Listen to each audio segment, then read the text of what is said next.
So a lot of times you go into a church revitalization, a pastor does.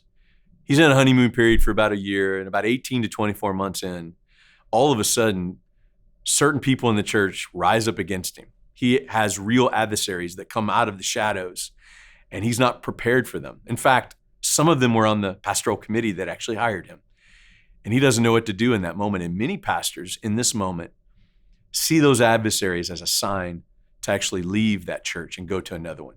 This is a sign that I'm not supposed to be here. But I really want to push back with that notion, especially because of 1 Corinthians 16.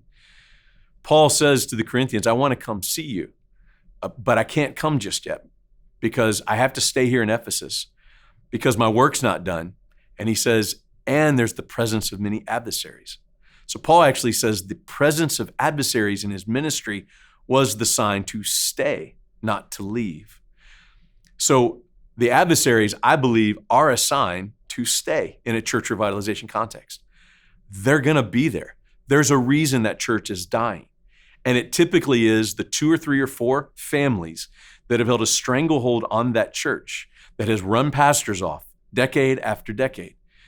And the hard work of church revitalization is about somebody has to go in and love them, and when it's time, take them on and to fight for the church as a whole. So I believe the adversaries, to Paul's point in 1 Corinthians 16, is actually a sign that you're to stay and fight and grind it out and try to persevere through that. And I often see that within 3 or 4 or 5 years, that those things turn. Either you win over your adversaries, which I saw happen in our church, or they leave. But what's happened is nobody's ever stayed long enough to take on the adversaries who've run all the pastors off.